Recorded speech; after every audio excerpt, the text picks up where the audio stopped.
Uomo moderno, adulto eppure talora debole nel pensiero e nella volontà, lasciati prenda per mano dal bambino di Betlemme, non temere, fidati di lui. La forza vivificante della sua luce ti incoraggia ad impegnarti nell'edificazione di un nuovo ordine mondiale fondato su giusti rapporti etici ed economici.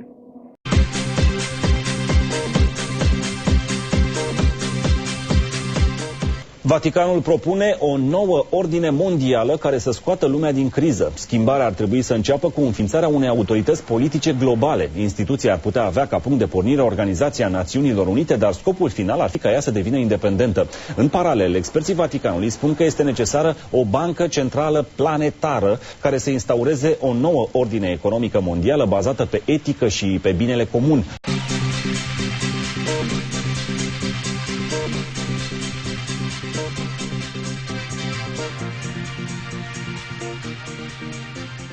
Va veni o zi când parlamentele cosmopolitane și federale vor guverna lumea. E visul unei omeniri fără frontiere.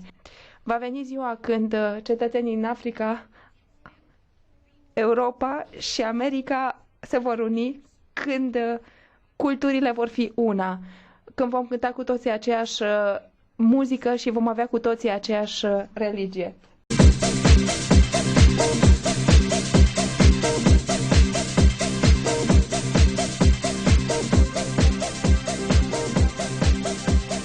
There is a global meltdown coming. It is a global depression, and one world currency and one world financial system is the end game.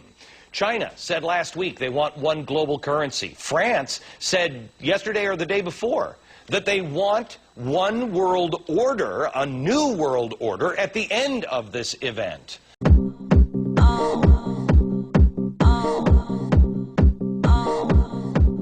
Incidentally, I can probably have good news to you. In my pocket there is a supranational coin, which was a gift given to me. And this is one unit of testing, probing unity and diversity it's referred to, and it's referred to as international currency, United Future World Currency. Here it is. You can already take a look at it and even touch it.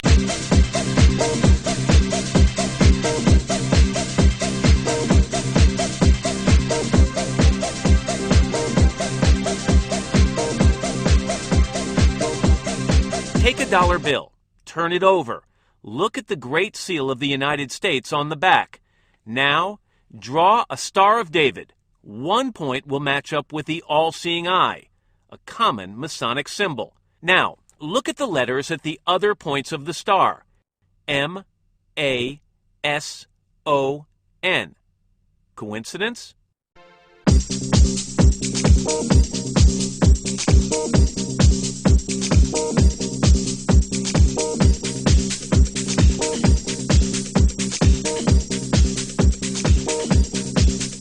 Comisia trilaterală este vocea care de aproape 40 de ani are ultimul cuvânt în absolut tot ceea ce se întâmplă în lume. Este creația lui David Rockefeller, unul dintre cei mai influenți multimiliardari ai grupului Bilderberg. Din acest controversat grup mai fac parte prințul Charles al Marii Britanii, José Manuel Barroso, președintele Uniunii Europene, Bill Clinton, Henry Kissinger, Tony Blair, Gerhard Schröder, președinții ai marilor corporații multinaționale și ai băncilor naționale.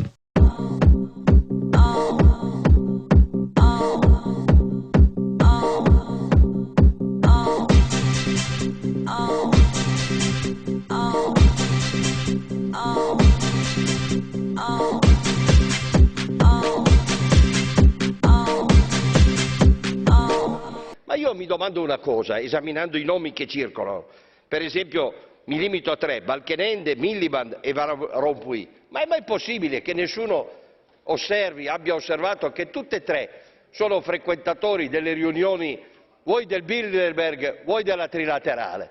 Beh, io credo che si debbano stabilire dei principi di trasparenza, tanto sovente indicati a parole dalle nostre istituzioni, e si debba chiedere con chiarezza a queste persone se sono i candidati del loro paese nelle forze politiche o di questi gruppi occulti che si riuniscono a porte chiuse e decidono sulla pelle e sulla testa dei popoli.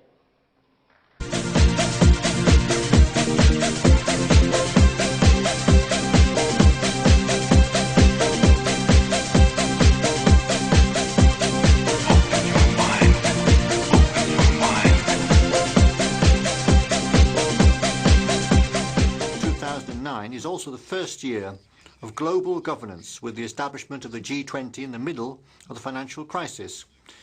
The climate conference in Copenhagen is another step towards the global management of our planet.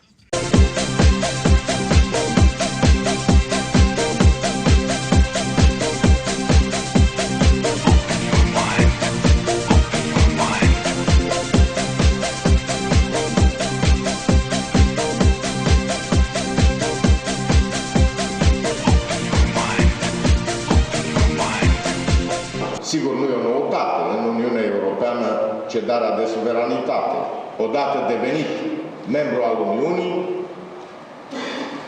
chiar așa cum am făcut-o noi în 2007, am cedat suveranitatea asupra politicii agricole comune. Este partea hard a cedării de suveranitate, dar toți știm că este și un exercițiu soft în ceea ce privește cedarea de suveranitate. Spre exemplu, agenda UE 2020 stabilește standarde pentru educație. Nu-i treaba Uniunii Europene, dar se fac politici mai puțin vizibile, dar care sunt parte a unei cedări de suveranitate printr-un exercițiu soft de la nivel european. Deci, s-a accentuat cedarea de suveranitate, dar ea este insuficientă. Și pașii următori va trebui să-i facem destul de repede. Destul de repede pentru că aici nu mai este vorba de interes național. Discutăm de un interes european. Și eu nu mă feresc să spun că va trebui să avem curajul să spunem națiunilor noastre că soluția corectă este realizarea Statelor Unite ale Europei. Va trebui mai devreme sau mai târziu să ne punem cu toții la un loc suveranitatea pentru a crea suveranitatea Uniunii Europene.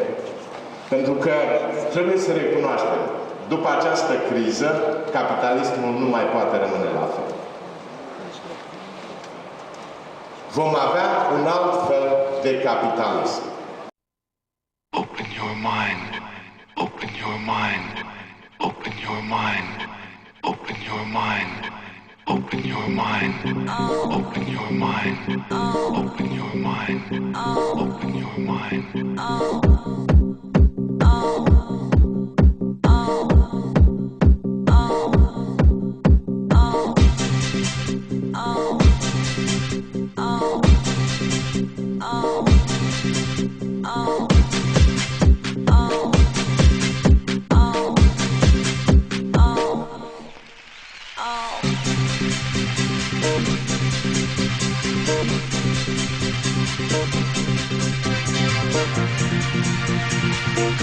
Thank you.